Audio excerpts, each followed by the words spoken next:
7:36 past the hour. Live look at the White House constantly defending Donald Trump. Might be getting to Kevin McCarthy. Really? The House Speaker yesterday had an angry response to a question about Trump's continued claims. Is Kevin angry? Kev's angry. What's he angry about? Kev.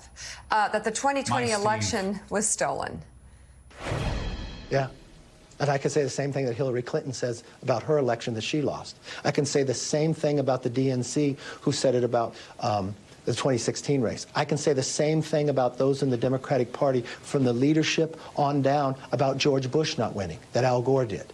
But were any of them prosecuted? Were any of them put in jail? Were any of them held with no response to be able to get out? The answer is no. So yeah, you can raise that someone raised a question. And you know, in America, you're entitled to raise a question. You're entitled to question whether it was honest or not. That's the uniqueness of the First Amendment. That's the uniqueness of America. But you know what? You shouldn't be prosecuted for your thoughts. And the difference here is when Hillary Clinton said it, nothing happened to her. When they said it in Georgia's election, nothing happened to them either. You know what? When the DNC said it, nothing happened to them either. So stop using government to go after people who politically disagree with you. That is wrong, and that should stop now. God. I mean, seriously, the bad acting, first of all. I mean, and it's shocking that there are people that are really stupid enough to believe any of that, because here's the thing. Hillary Clinton never challenged the results of the 2016 election. In fact, she gave a concession speech the next morning saying she hoped the next morning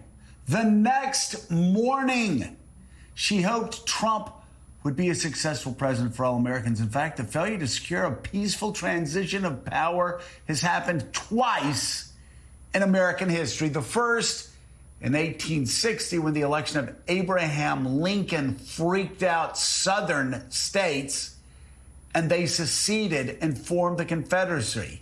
The second in 2020 with Donald Trump. That's only 2 times, Kevin. It happened. Take a look. One of the great features of America is that we have political contests, that they are very hard fought, as this one was hard fought.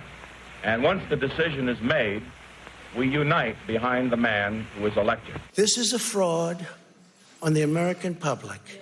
This is an embarrassment to our country. I have no bitterness, no rancor at all. I say to the president, as a fellow politician, that he did a wonderful job. We were getting ready to win this election. Frankly, we did win this election. I have lost. Mr. Nixon has won. The democratic process has worked its will.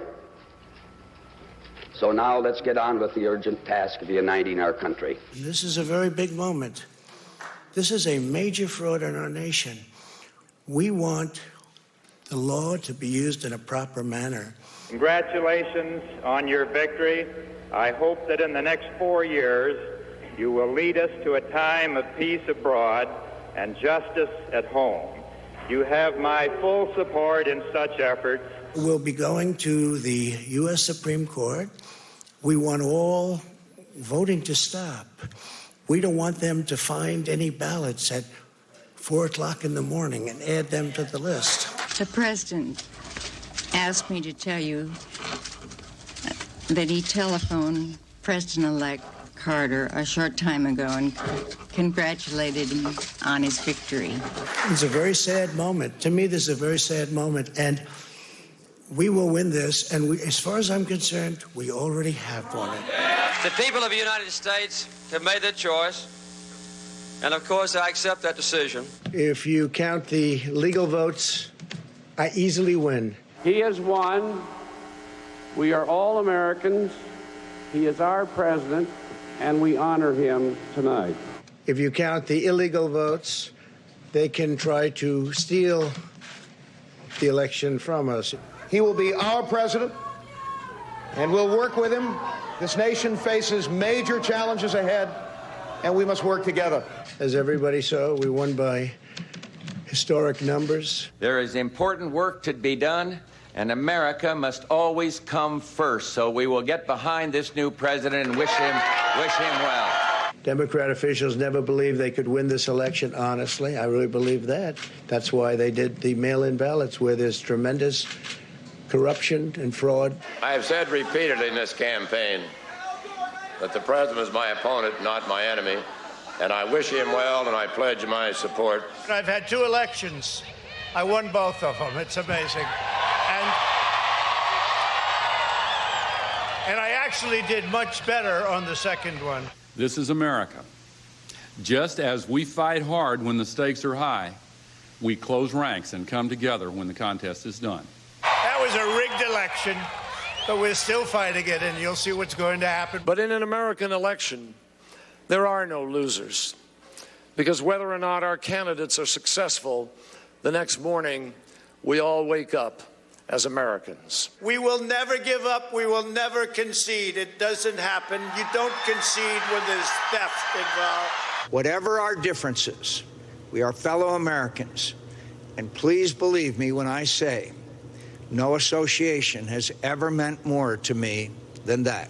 And to use a favorite term that all of you people really came up with, we will stop the steal. I so wish that I had been able to fulfill your hopes to lead the country in a different direction, but the nation chose another leader, and so Ann and I join with you to earnestly pray for him and for this great nation. When you catch somebody in a fraud, you're allowed to go by very different rules. So I hope Mike has the courage to do what he has to do. Donald Trump is going to be our president. We owe him an open mind and the chance to lead. Our constitutional democracy enshrines the peaceful transfer of power. And we don't just respect that, we cherish it. And we fight. We fight like hell. And if you don't fight like hell, you're not going to have a country anymore.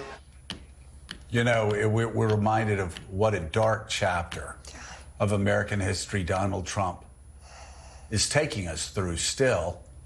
And we're reminded of that because we see such extraordinary grace, goodness, decency, love of patriotism, love of country from all those other candidates. Let's bring it right now, Pulitzer Prize winning author and